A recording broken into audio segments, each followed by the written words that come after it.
cielos, Señor, desciende tu gloria hoy aquí, enciende tu fuego en mi interior, aviva tu espíritu en mí. Abre los cielos, Señor, no quiero nada sin ti.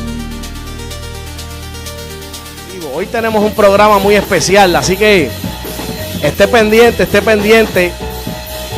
que hoy tenemos un programa muy especial.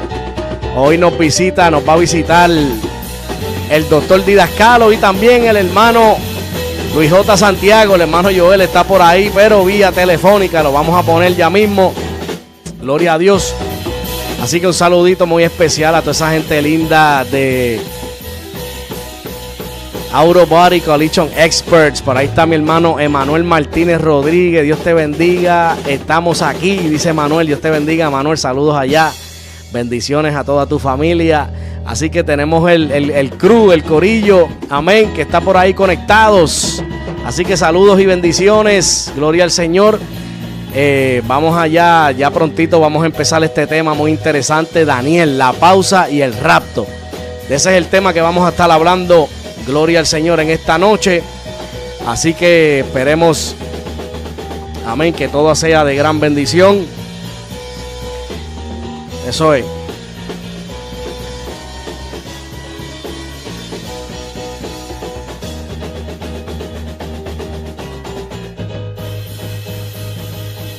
Gloria, gloria, gloria, gloria, gloria al Señor.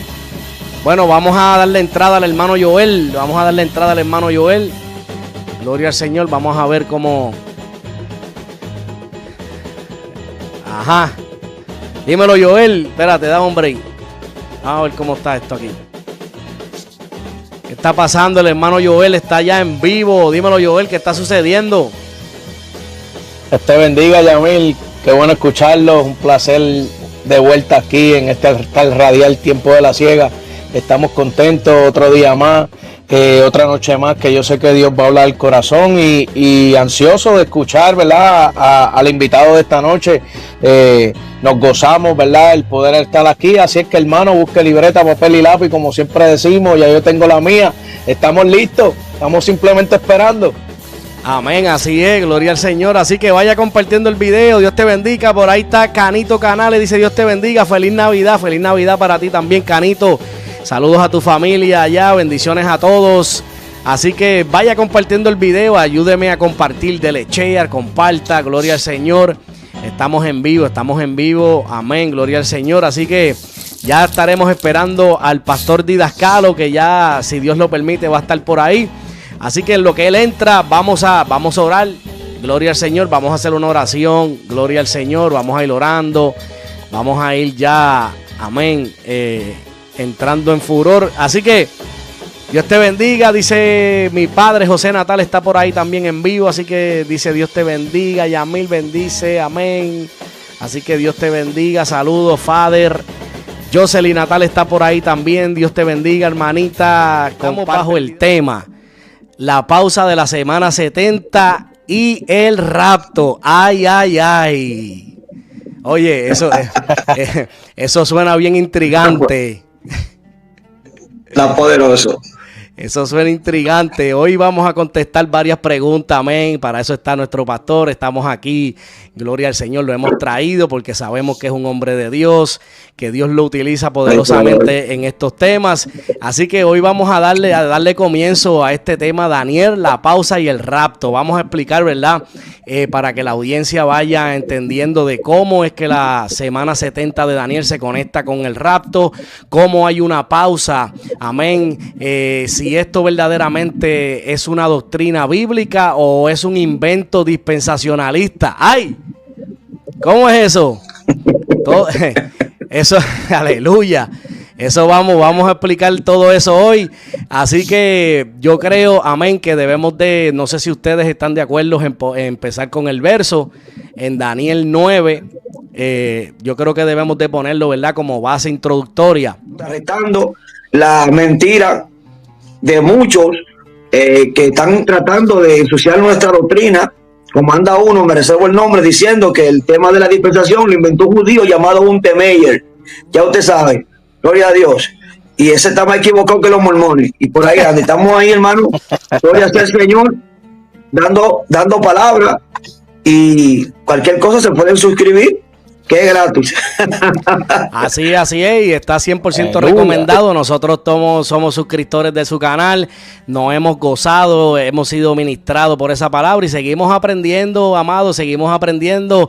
Así que no se pierda este programa, compártalo, saque su libreta, saque su lápiz y sobre todo la Biblia y una actitud enseñable, amén, porque uno tiene que aprender a escuchar.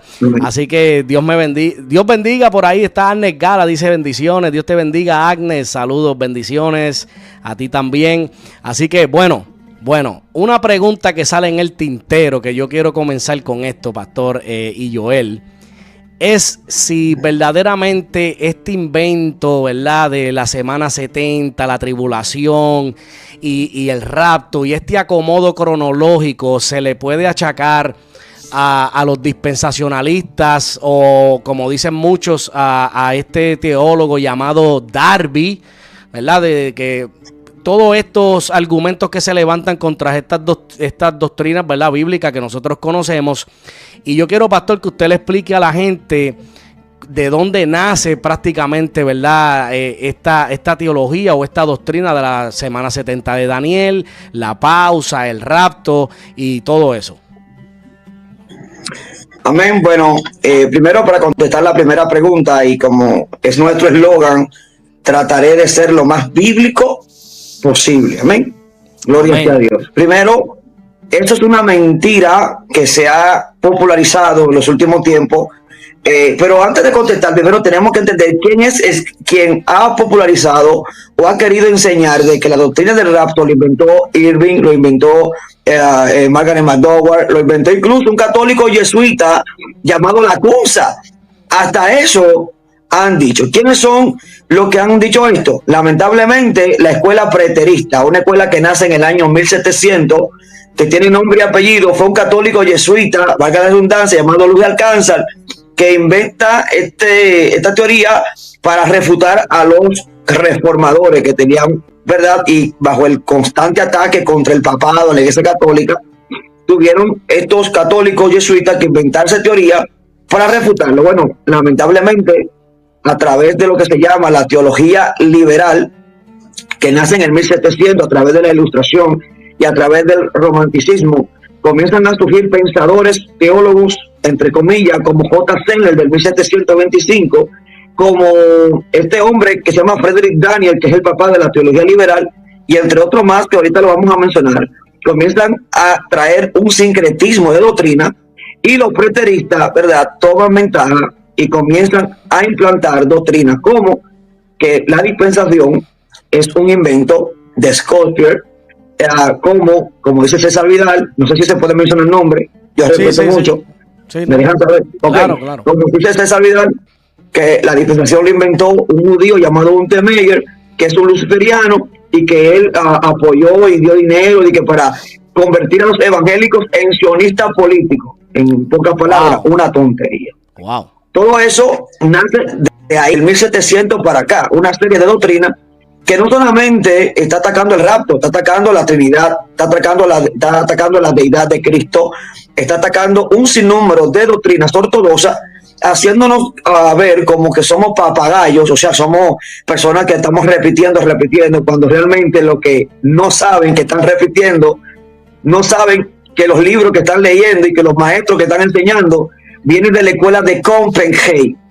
¿Quiénes son esta escuela? Esta escuela de Copenhague es una escuela que se llama minimalismo, ciencia bíblica minimalista, que niega todas las doctrinas fundamentales de la fe. Wow. especialmente en la narrativa del Antiguo Testamento, haciéndonos creer que, por ejemplo, Moisés no escribió el Pentateuco, que Jonás no existió, que el capítulo 1 al 11 es un mito. Y eso ustedes saben, porque yo sé que ustedes son gente que investigan y saben lo que les estoy hablando. Y a partir de ahí, todos los cañones del diablo, todos los cañones de ellos, primero se voltearon contra el rapto. Ok.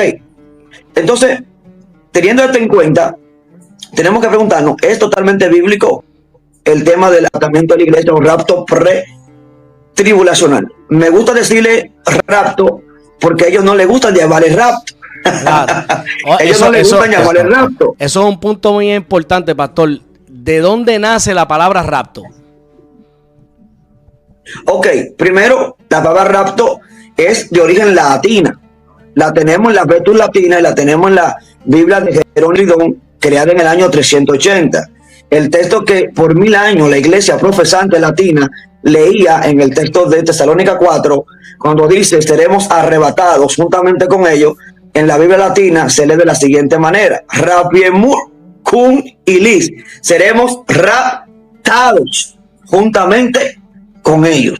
De manera que cuando alguien dice que el rapto no está en la Biblia, esta alegación es capciosa. Esta alegación demuestra una ignorancia abismal de lo que es las traducciones bíblicas, porque hablan de la Biblia como que es una sola que existe y que la única que existe es la castellana, cuando tenemos 4 columnas de traducción, y de las 4 columnas de traducción la palabra rapto se encuentra en la versión latina. ¿Por qué hoy me perdonan que yo me desplaye en este tema? Cuando quieran me hacen señas, lo que sea. Para yo, pero tengo que, ¿verdad? Oye, Dios, ¿por qué nosotros en la Biblia que tenemos castellana, teniendo la primera Biblia o una de las Biblias castellanas del Alfonsino de 1880, ¿por qué no tenemos la palabra rapto en latín? Porque nuestra Biblia castellana tiene un 80% griego y un 20% latín. ¿Ok? Y la palabra rapto o arrebatamiento, que es del griego harpazo, no se tomó del latín, se tomó del griego. Que no pasó lo mismo con la palabra infierno. La palabra infierno no es griega. Jesús no usó la palabra infierno. Jesús no usó eso.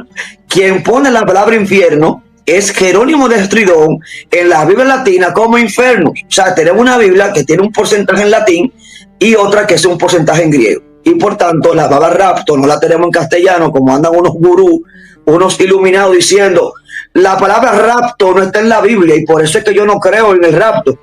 Exacto. Pero están ignorando que hay 4 versiones. Bueno, ¿cuáles son las 4 versiones? La versión hebrea, la versión latina, la versión griega y la versión castellana. Y en la latina sí aparece la palabra rapto.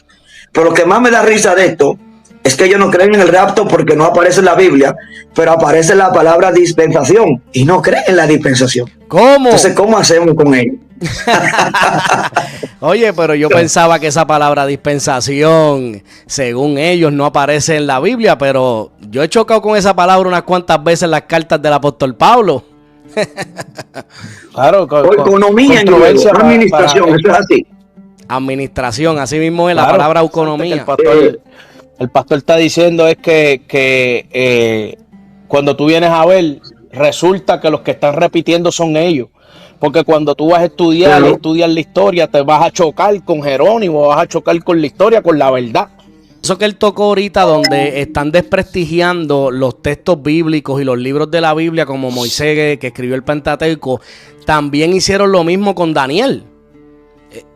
Amén. Sí. Están diciendo que Daniel fue escrito en un tiempo tardío, como ellos le llaman, y para los tiempos de los macabeos y todo ese tipo de cosas. Entonces yo quiero que usted también pues abogue un poquito sobre eso para poner fundamento de que verdaderamente el libro de Daniel sí fue escrito en el tiempo que fue escrito. Claro, el que dice, miren, mi hermano, el que dice que Daniel fue escrito en el año 165, mandarlo a estudiar teología. Hay que mandarlo a un párvulo o kinder. Eso es increíble. ¿Por qué? Primero, históricamente es comprobable de que hubo una guerra entre Babilonia y el faraón Necao II, gloria a Dios, y que esto ocurrió para los años 600, que históricamente se demuestra de que en esta guerra que Nabucodonosor, o rey de Babilonia, fue prácticamente el vencedor, ¿verdad? Subiendo de su victoria, sitia Jerusalén y se lo lleva al exilio. Nadie puede negar el contexto histórico del exilio babilónico. Es lo primero. Lo segundo, a mí me gustaría que un erudito de los minimalistas, le llamo por su nombre, lo que niegan, por ejemplo, que Daniel fue un texto escrito 600 años, 500 años antes de Cristo, me explicaran cómo un libro que fue escrito en hebreo y que tiene porciones arameas, escuchen bien, cómo un libro de esta índole fue escrito en un tiempo helenístico, donde se respiraba griego, se hablaba griego, se comía griego. Señores, Daniel fue escrito, mejor dicho, en hebreo, tiene porciones arameas y solamente aparecen 3 palabras griegas y son griego clásico imperial. Exacto. O sea, yo esperaría de un Daniel escrito en el 165 totalmente griego con quizás algunas palabras hebreas, y es todo lo contrario. Pastor, entonces no tiene, perdón que lo interrumpa, y creo que esas pocas palabras que salen en el griego son, creo que, unos instrumentos musicales, sí, claro, eso es así. O sea que no tiene que ver nada con la doctrina como tal. No, nada que ver. Lo que pasa es que había comercio entre lo que son los medo-persas, los babilonios, con lo que tiene que ver los griegos, y de vez en cuando los instrumentos eran transportados. Eso se ha comprobado históricamente, algo que no se podía haber hecho en el año 165. O sea, y todo esto, lo que más me duele es que lo están enseñando en las universidades, en las escuelas teológicas, gloria a Dios. Cuando van mis estudiantes a estudiar conmigo, maestro, a mí me enseñaron esto. Bueno, dile a tu maestro que disuelva su vino, porque ahí hay algo peligroso, porque es imposible. Exacto. Esto es así. Entonces, han habido estudios cercanos a nosotros que han comprobado, maestros de la gramática, en aramea y todo esto, cuando hacen la comparanza del lenguaje arameo imperial que se escribió durante los 600 y los 500 antes de Cristo, y cuando comparan el arameo de los tiempos de los macabeos o del Qumran, se dan cuenta que no es el mismo. Entonces, yo creo claro, y aparte, el arameo que corresponde para el exilio es el hebreo cuadrado, que prácticamente correspondía para la época del Segundo Templo. Muy importante para la comprensión de lo que se llama la profecía y la esperanza mesiánica, que de eso está lleno Daniel. O sea que aún Daniel, para poder hablar de las 70 chabugas, tenía que estar en una época de fermentación mesiánica. Que si Daniel hubiera sido escrito en el 165, hubiera dicho que el Mesías, va a ser como Gigi, que el Mesías era Oneas III, que de por sí ya hay unos cuantos que están diciendo esta barbaridad. Esas son barbaridades teológicas, hermano. Que Oneas III es el Mesías. Ya usted sabe por dónde van. Y estos son los gurús. Lo que están tratando de decirnos que somos nosotros los ignorantes. y más ignorante es lo que dicen que incluso la acusa, un católico jesuita, fue que habló de un rapto pretribulacional. Eso me impresiona, que digan y aleguen algo así. Eso es increíble. Entonces quiere decir que al usted adoptar una postura del libro de Daniel temprana, saca a Cristo como el Mesías automáticamente de la ecuación. Automáticamente niega los eventos históricos, escatológicos, incluso está negando lo que se llama la evidencia dialéctica, porque Daniel es un milagro de dialéctica. Imagínense, hebreo y arameo. Cuando hablamos de un Daniel 7 que está en arameo, está confirmando que el libro es pertinente para el tiempo en que se presume. Wow. Solamente que Daniel se escribiera 500 años antes de Cristo, en la época de la esperanza mesiánica, y que veamos la escritura en algunas porciones arameas, ya con eso es suficiente para entender en qué fecha se escribió. Por eso es que el afán de esta gente de negar lo que es claro y evidente, lo están haciendo porque no quieren reconocer que en su análisis se han equivocado. En dos eruditos llamados Horry y Scott, y estos dos eruditos, entre comillas, utilizaron el Códice Vaticano, Códice Sinaítico, para hacer una Biblia crítica textual. Pero lo que muchos no saben es que esta Biblia o estos códices tiene 3.500 discrepancias entre ellos mismos, y lo que ellos no saben es que hay errores dentro de la crítica textual, porque cuando ellos querían eliminar un texto porque supuestamente era espurio, se le estaba escapando que habían otros textos que decían lo mismo y se encontraban con el problema de decir, entonces el texto es mentira o es verdad. Wow. Entonces, son cosas que ellos no lo dicen, pero están ahí. Claro. Aparte de que posiblemente los arrianistas tocaron, adulteraron mucho estos documentos, porque la mayoría de los textos que extirpan ostentan contra la divinidad de Jesús.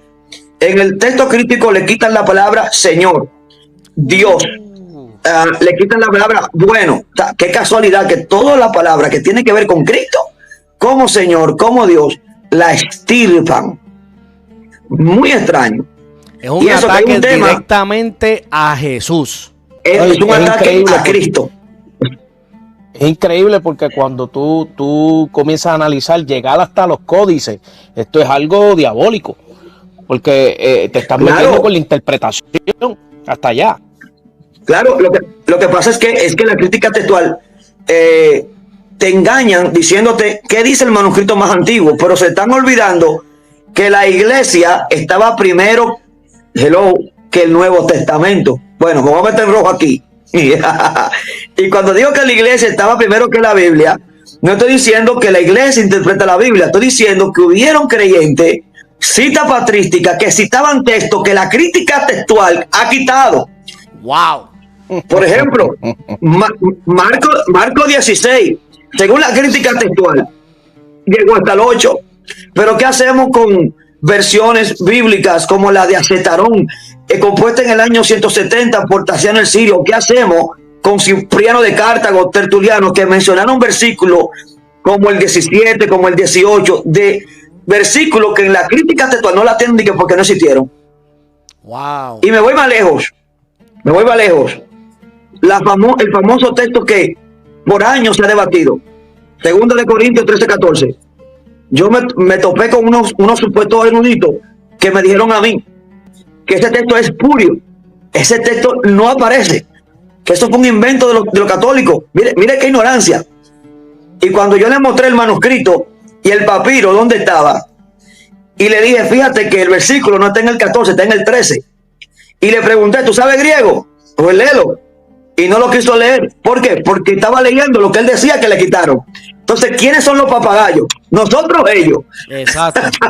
Alábalo si puede ahora. Claro. Estoy escribiendo un libro sobre 1 Juan 5:7 que se llama La verdad que nos quieren ocultar. 1 Juan 5:7 sí es fidedigno y yo tengo prueba de ello. Aleluya. Esto está poderoso. Esto está poderoso, eso está poderoso. Un saludito al pastor Gilmar Alberto Gómez Sánchez, que está por ahí, dice saludos y bendiciones, buen tema, dice el pastor. Este pastor es de allá, de Manta, Ecuador, de la región de Manabí. Un saludito muy especial a toda esa gente linda allá en el Ecuador. Bueno, esto pica y se extiende, mi gente, esto pica y se extiende, porque volviendo un poquito a lo que es el tema de Daniel, yo quiero preguntarle al pastor Didascalo, porque en el tiempo intertestamentario, los fariseos y todo este rabinato que nació en este tiempo, ellos interpretaban a Daniel como una profecía futura. Entonces, eso yo creo que también es una evidencia, pastor, que utilizamos a nuestro favor y que está clara. Claro, y como tú lo mencionaste, no es un secreto, y no solamente ellos, la patrística. Inclusive hay evidencia, no solamente de Daniel. Sabemos que nosotros tomamos Mateo 24, ¿verdad? Y lo ligamos a Daniel. Bueno, hay unos supuestos, ¿verdad?, que dicen que no, que ya eso tiene un cumplimiento preterista. Y que el invento, ¿verdad?, como le dicen, de situar la tribulación, Mateo 24, ligándola con Daniel en el futuro, es un invento de Scofield. Parece como que ellos están enamorados, obsesionados con Scofield y con Nelson Darby, y no se echan de ver que un Orígenes, un Tertuliano, un Cipriano de Cartago, ya habían dicho de que el anticristo es en el futuro y que Mateo 24, la tribulación es futuro. Claro. Y cuando vemos la interpretación de la patrística, inclusive, no solamente de la escuela rabínica, de los midrash, sino de la patrística, cuando hablan de Daniel, ellos lo hacen con un enfoque futurista, de manera que se comprueba de que nuestro enfoque, porque yo soy futurista, ¿okay? Yo no soy preterista, ni soy idealista, yo soy futurista, y eso no lo inventó ni Francisco Rivera, ni lo inventó Scorpion. Ya la iglesia primitiva, después del año 135 o antes de 135, la iglesia sostenía una postura futurista, premilenial, tal y como nosotros la hemos sostenido. Gloria sea al Señor. Y cuando algo que me gustaría decir, sí. Cuando vemos los pasajes de Cristo, que Cristo hace referencia, cuando ustedes vean la abominación desoladora de la que habló el profeta Daniel, el que le entienda, huyan a los montes. O sea, Cristo está en la gramática, se está viendo un enfoque futuro. Después vemos a Pablo, claro, en Tesalonicense hablando del hombre de pecado, el hijo de perdición, también con con una visión a la profecía escatológica. Entonces yo creo que eso está más que claro ahí. Y la didaje, que todavía aparecen todavía duros. Yo le digo, nosotros creemos como postura futurista, es un invento, y que la didaje, que es un libro que es del siglo 100 o siglo 200 después de Cristo, pero yo creo que es del 100. Ellos dicen que eso fue también un invento católico del siglo 3. Pero eso es mentira. La didaje habla de lo que Mateo 24 dice, y dice que antes de que Cristo aparezca, va a aparecer el seductor, el hijo de perdición, el engañador del mundo. O sea, toda la patrística. ¿Y por qué yo cito la patrística? No porque nosotros creamos que ellos son inspirados o tengan un valor doctrinal. Ellos tienen un valor bibliográfico. O sea, ellos creyeron cosas que los apóstoles creyeron, y que es importante mencionarlo para que sepan que no es un invento ni tuyo, ni del hermano, ni siquiera mío. Que esto es más antiguo. Que no es un invento del siglo XVIII. No, como dijo uno, hubo uno que dijo que el tema de arrebatamiento vino con Nelson Derby. Y yo tengo aquí evidencia de que mucho antes de Nelson Derby ya se hablaba de un arrebatamiento pretribulacional. Es más, Mark Higno, que es un papirólogo, voy a citarlo, tengo mis fuentes aquí, lo conozco de mente, pero me gusta ser humilde en este tema, porque yo reconozco que por más conocimiento que tengamos, esto lo da Dios, y tenemos que apoyarnos muchas veces en nuestros apuntes y nuestras notas. O sea, eso, uno es humano. Amén. Salmo 103 dice que se acuerda que somos polvo. dice Mark Higno, en primer lugar, es dudoso que la profecía de Margaret McDowell contenga algún elemento relacionado con el rapto pretribulacional. ¿Qué es lo que están diciendo? También, según R.A. Werner, que también es un tremendo historiador, dijo, Nelson Derby no inventó el tema del rapto. Él creyó en el rapto y comenzó a enseñar su perspectiva a partir del 1826, 3 años antes de la visión de Margaret McDowell. O sea, ¿de dónde viene? O sea, si comenzamos a citar, por ejemplo, creyentes antes de Nelson Derby que sostenían lo que se llama la doctrina del arrebatamiento tenemos que mencionar el manuscrito de Venom del 1630, John Legge del 1420, Joseph Mendes del 1627, Robert Martin del 1624, William Bond, el capitán, no sé si lo conocen, John Bowen. También tenemos a Oliver Wendell del 1700. Yo tengo más de 20 autores, John Hill, que es bien conocido, del 1748, y una cantidad, Thomas Pyle del 1700, que hablaron mucho antes que Nelson Derby del rapto pretribulacional. Es más, me voy a atrever a decir algo aquí, porque yo no le temo a las críticas siempre y cuando estemos fundamentados en la verdad. Amén. La iglesia primitiva, como dijo Miguel Russell, un apologista de España, era premilenialista y pretribulacionista.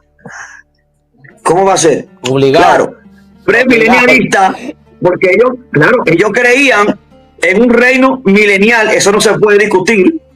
Ellos creían en un reino milenial literal y creían que Cristo volvería previo a eso para instaurar el reino milenial. Ahora, era la iglesia tribulacionistas, sí, porque los apóstoles, especialmente el apóstol Pablo, distinguían palabras griegas entre parousia, ergomai, fanero, con relación a la venida, y los apóstoles esperaban que ellos iban a ser librados de una ira venidera, tal y como el apóstol Pablo cita en Tesalónica 1:10 y 5:9, Romanos 2:8, entre otros.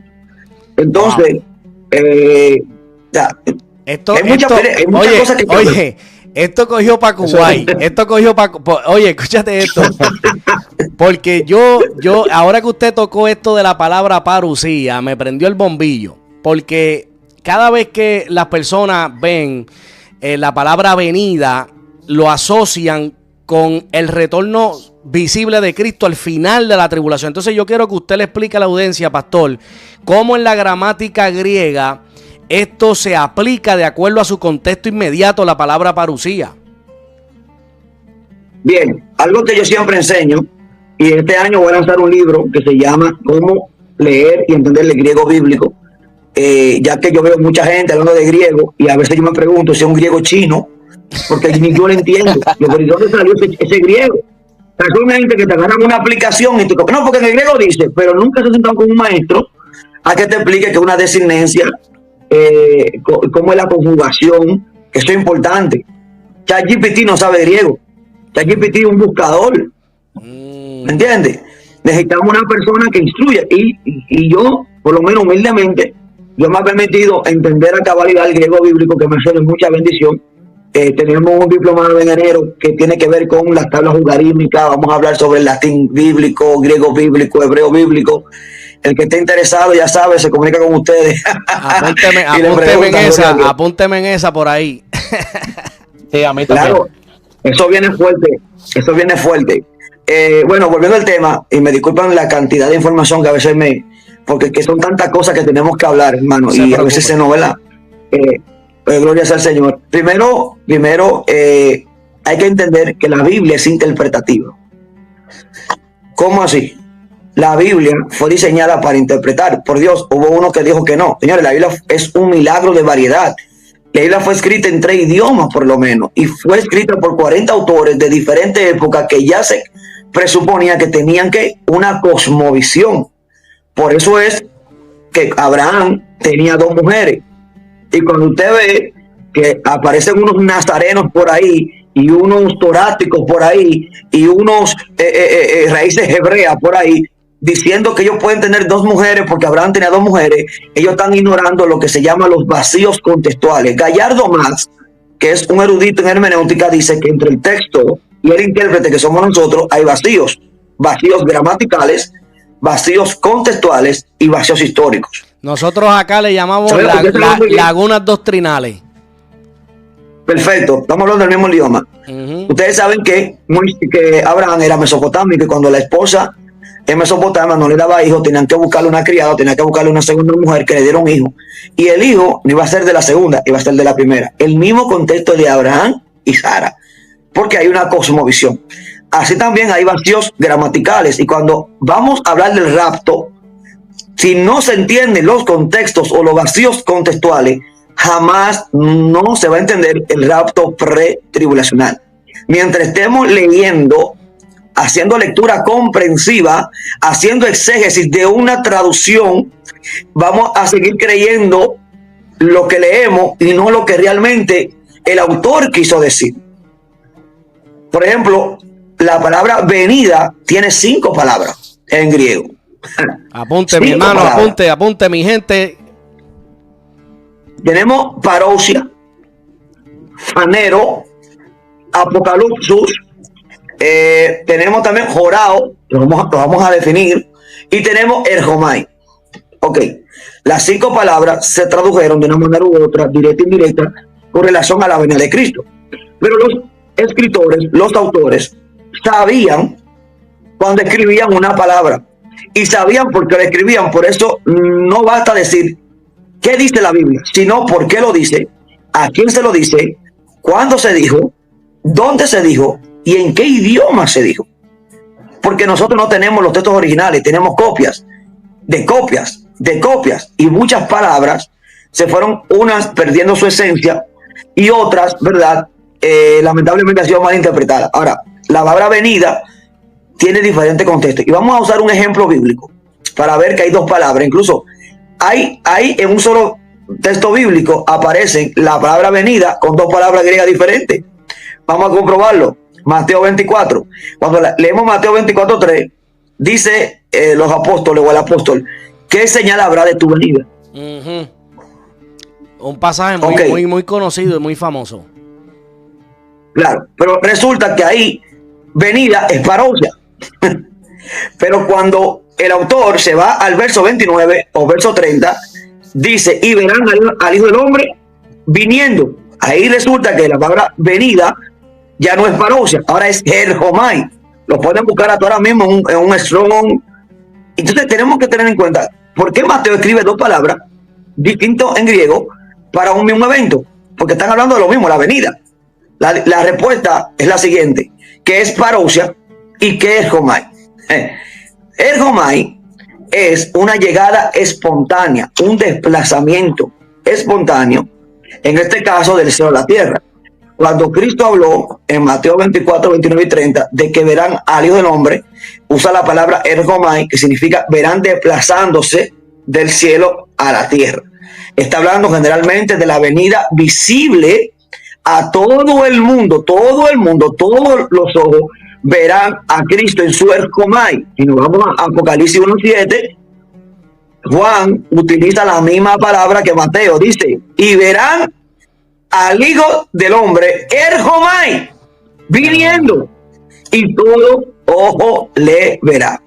Pero cuando se usa la palabra parousia en su mayor contexto, y esto algunos teólogos y diccionarios parece que tienen problemas para entender esto, pero aquí somos fieles a la verdad.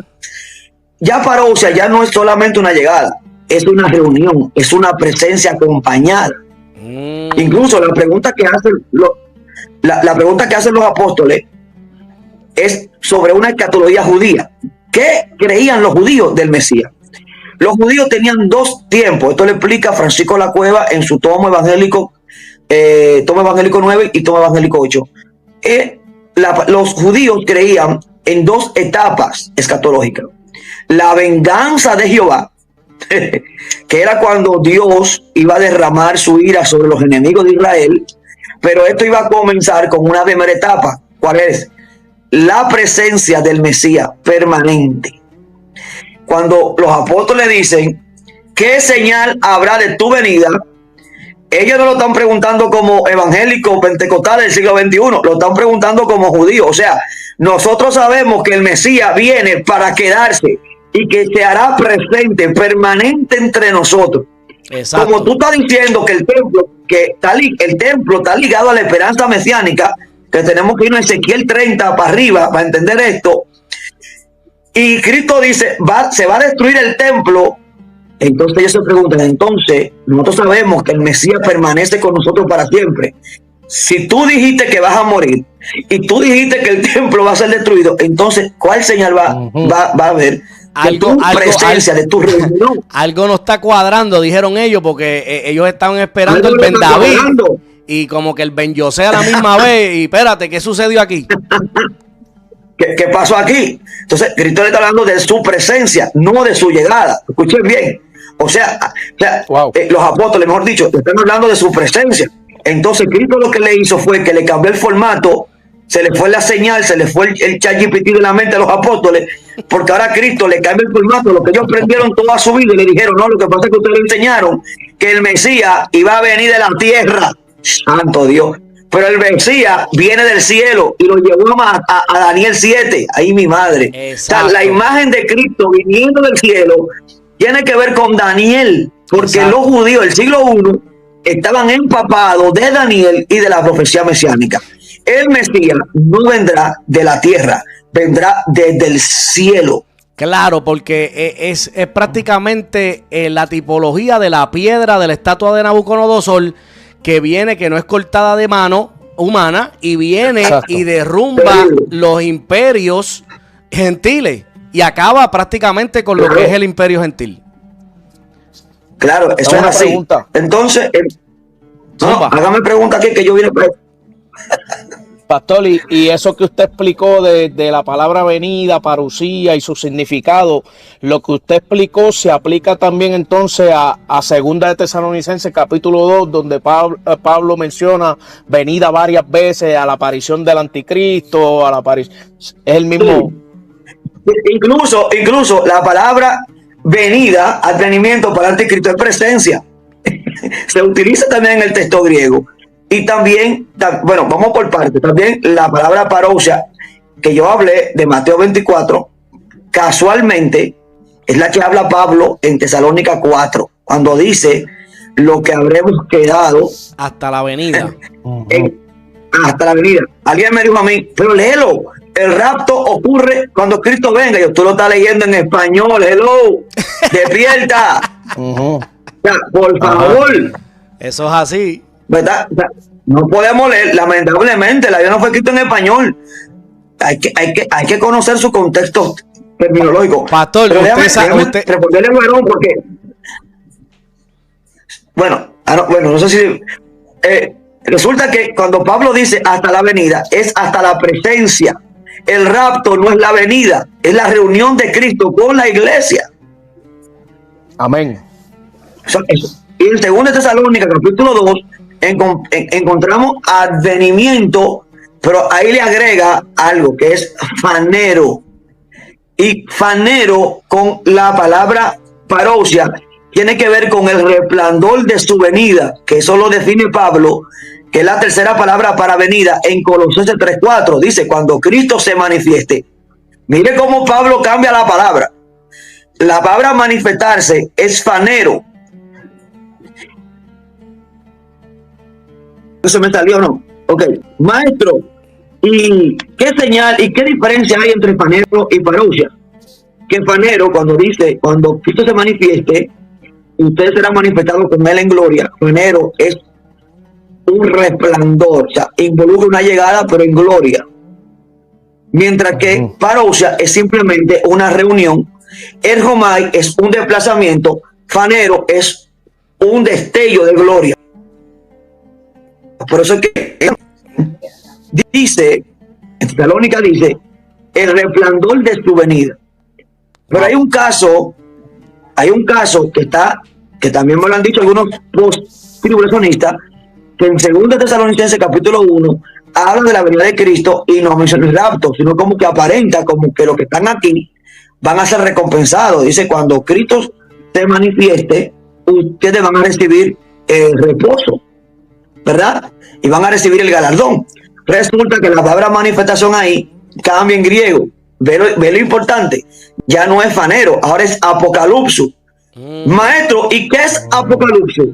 Cada vez que se habla de la venida en juicio, se habla de apocalipsis. Por eso el enfoque de Pablo en 2 Tesalónica capítulo 1 no es el rapto, es el juicio en términos genéricos que va a traer su venida y el descanso y la recompensa de los creyentes. Pero en el capítulo 2 de Tesalónica hay un pero, y dice, pero con relación a la venida de Cristo y nuestra reunión con él, ahí el apóstol Pablo va a aclarar algo que no está dentro del capítulo 1, que es el rapto de la iglesia. ¿Y por qué el apóstol Pablo habla del rapto de la iglesia en el capítulo 2? Porque no está incluido en el capítulo 1.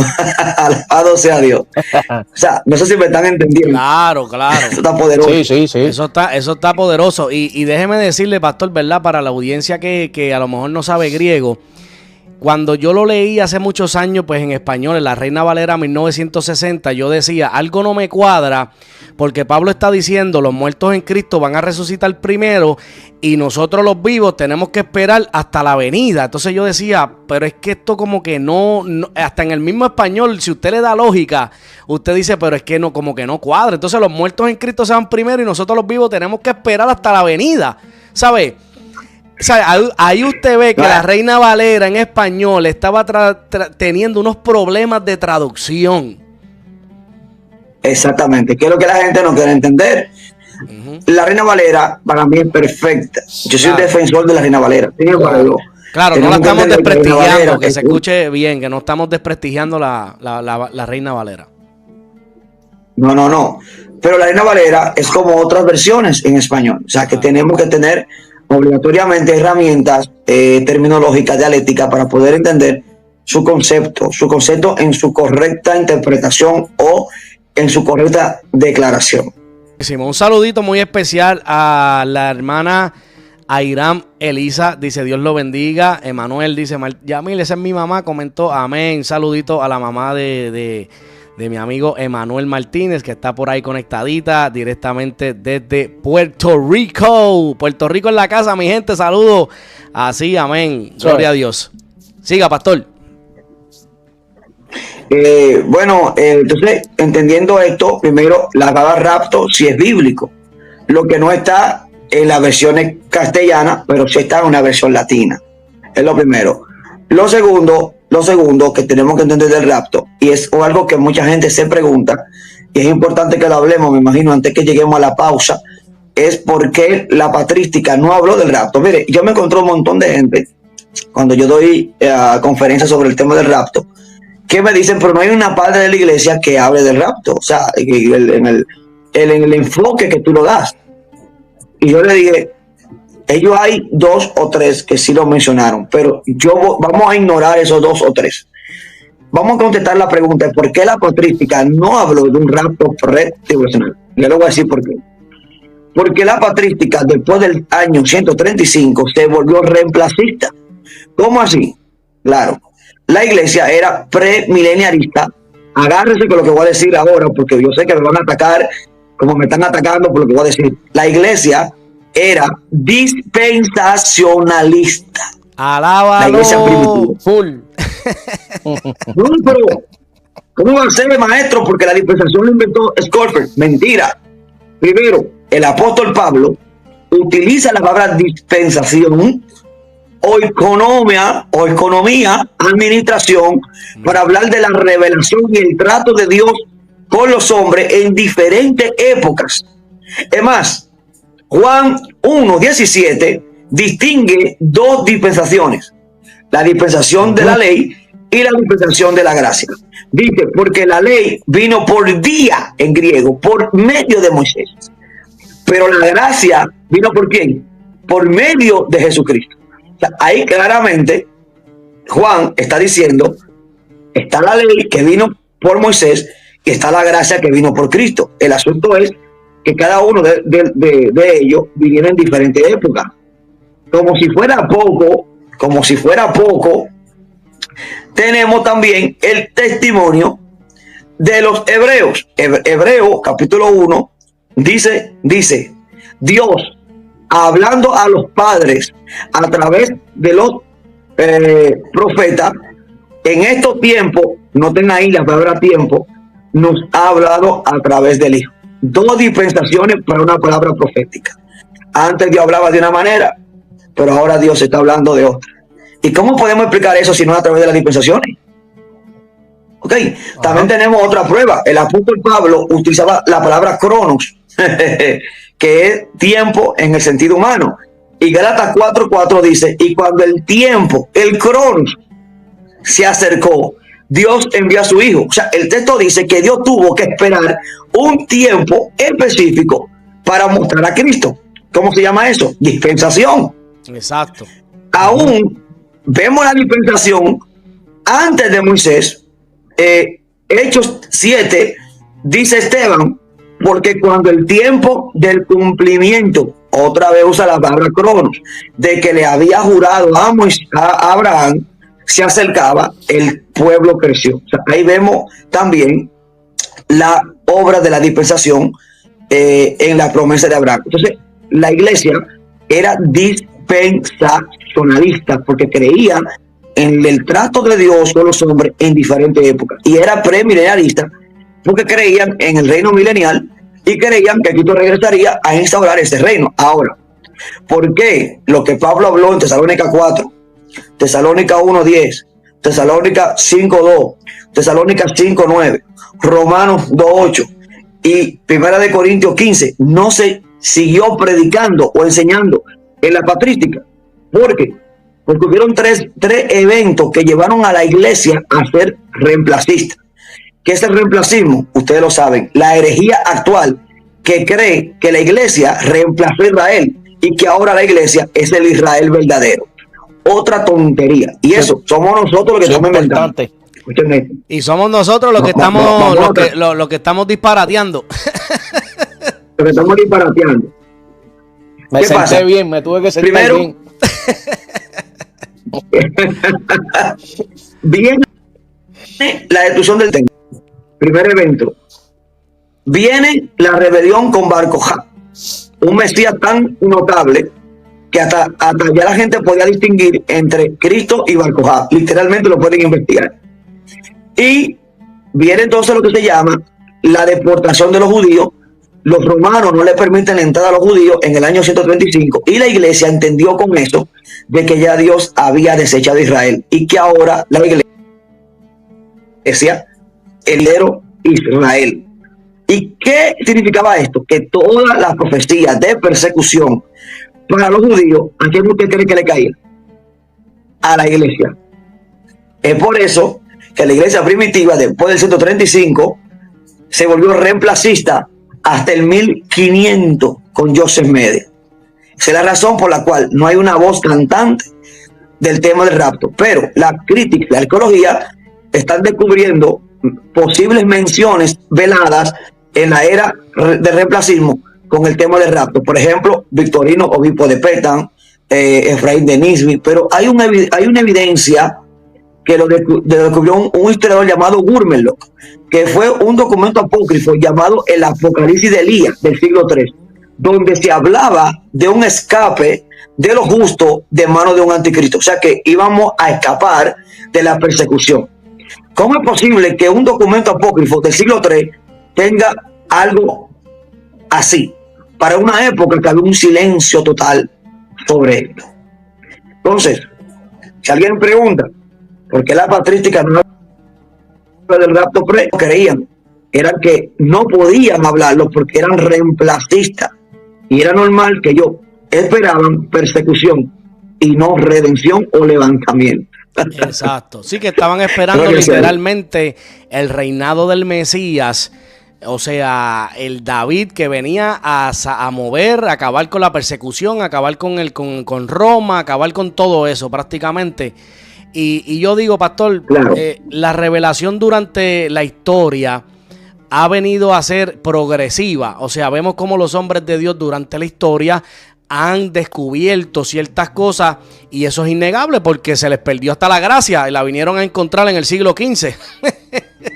Entonces, yo digo, si se les perdió la gracia y la salvación hasta el siglo XV, pues imagínense la escatología. Bueno, y yo creo que también a eso el pastor nos confirma, también se le suma, me imagino, las interpretaciones teológicas de Orígenes, Agustín, todo eso, el tiempo de la iglesia, de los padres de la iglesia, que influenciaron bastante entonces también con lo que era la corriente de interpretación. Imagínate que Agustín de Hipona era nada más, nada menos que un pupilo del origenismo. El origenismo es una doctrina que viene de Orígenes. Orígenes, que fue influenciado por Clemente y que a su vez fue influenciado por Paternos. ¿Quiénes eran esta gente? Eran una escuela de la tendencia griega que alegorizaban las enseñanzas. Imagínense que Orígenes, que es el gran autor del Esapla, una traducción bíblica que tenía comentarios en hebreo, en otro dialecto, que ustedes vean cómo estaba eso antes. Orígenes llegó a decir y a sostener una doctrina que se llama el monismo, que Dios, el verdadero Dios, es Jehová y que Cristo es un Dios secundario. ¿Y usted sabe por dónde va el asunto? Entonces, Agustín de Hipona mete el método alegórico a la iglesia y trayendo a los creyentes a profesar lo que se llama el amileniarismo. Y el amileniarismo no es compatible con el rapto pretribulacional.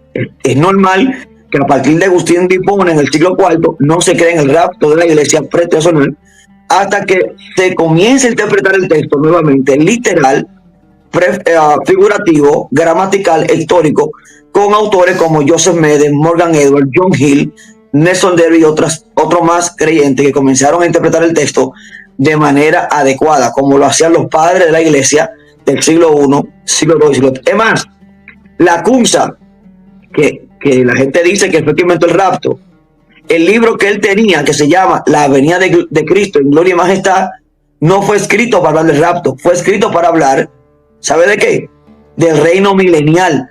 Y él estaba diciendo a la Iglesia Católica que se arrepintiera y que volviera otra vez a creer en la fe de los primeros padres. Casualmente amaneció muerto. La Iglesia Católica tenía un problema serio con el tema del reino milenial, porque lo veían a nivel político, más que a nivel espiritual, y lo mandaron a desaparecer. Ok, para que ustedes vean qué extraviado estaba, y me sorprende todavía que algunos bautistas, con tanto conocimiento, sostengan una doctrina como el amilenarismo, igual que la Iglesia Católica, porque la Iglesia Católica es amilenarista. Y que eso con el tiempo se fue infiltrando prácticamente en los institutos teológicos y en las escuelas, donde nuestros estudiantes, ¿verdad?, evangélicos, pues también han sido parte y obviamente pues han sido influenciados por todas estas doctrinas, ¿verdad?, que venían torcidas desde el Imperio Romano, la Iglesia Católica. Imagina si la mayoría de los editoriales son de la Casa Bautista y son de la Casa Presbiteriana y son de la Casa Mileniana. Es normal que los pentecostales vengan ahora creyendo en un amilenarismo, porque no hay una cosa más fuerte que vea un pentecostal creyendo que no hay reino milenial.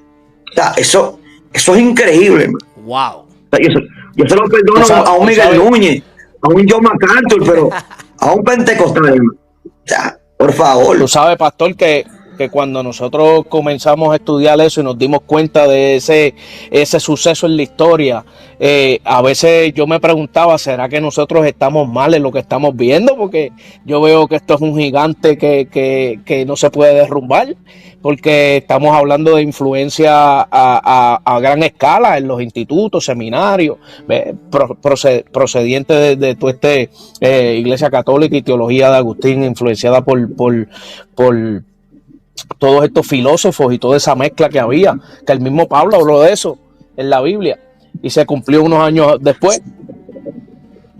Lo que pasa es que hay algo ahí. Primero, estamos en tiempo de apostasía. O sea, la apostasía tiene que ver mucho con el infiltrar doctrinas erradas, pero también hay algo, es que la Iglesia Pentecostal tiene que fundar institutos teológicos de alto calibre y volver a enseñar doctrinas fundamentales de la fe cristiana. Mi instituto, por ejemplo, es conservador en cuanto a la doctrina. Nosotros somos pretribulacionistas y somos ortodoxos. Nosotros estamos casi en 18 países latinoamericanos. O sea, y nosotros estamos llevando la doctrina. Nosotros, imagínense, los Jesús solos van forzados con nosotros.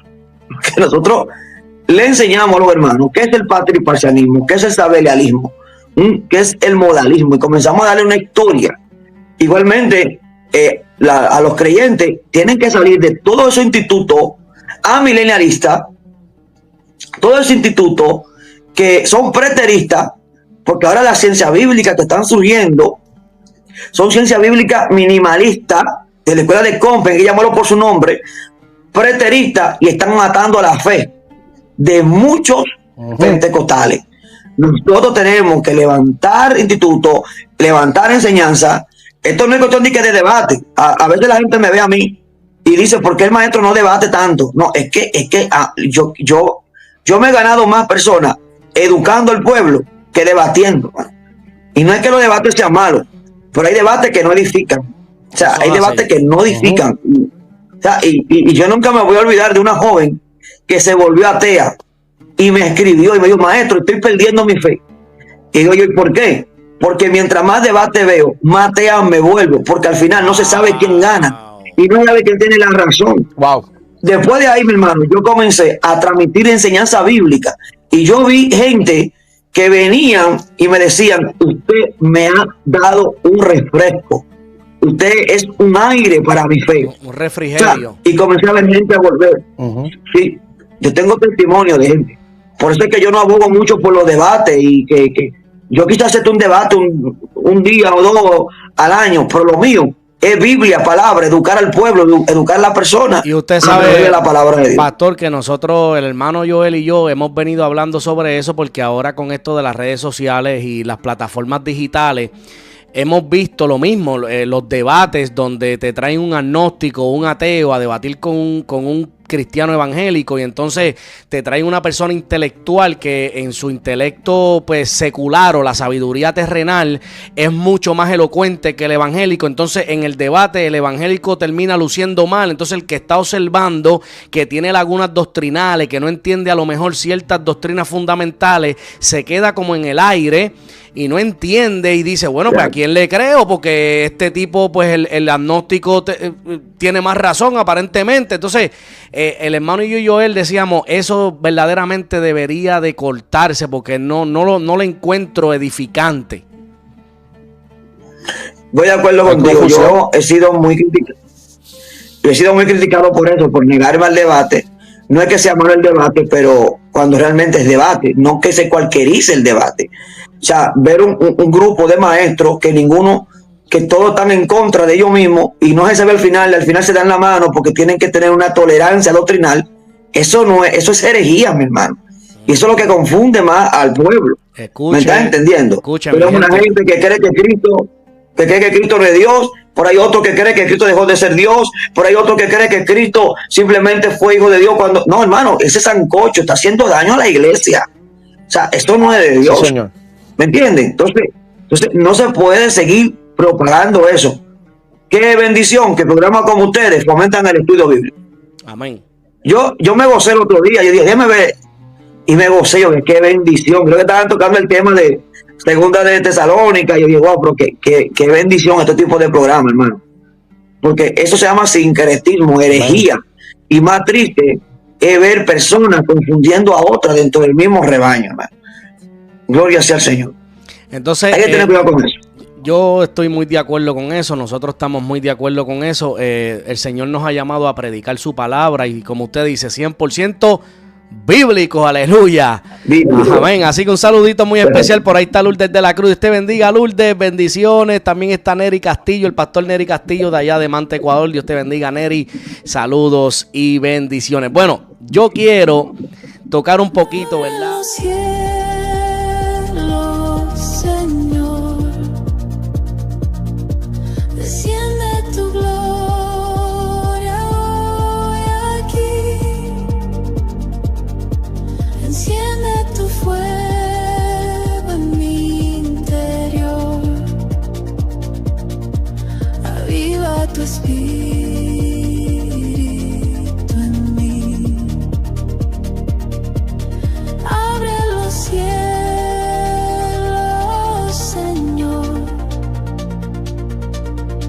No quiero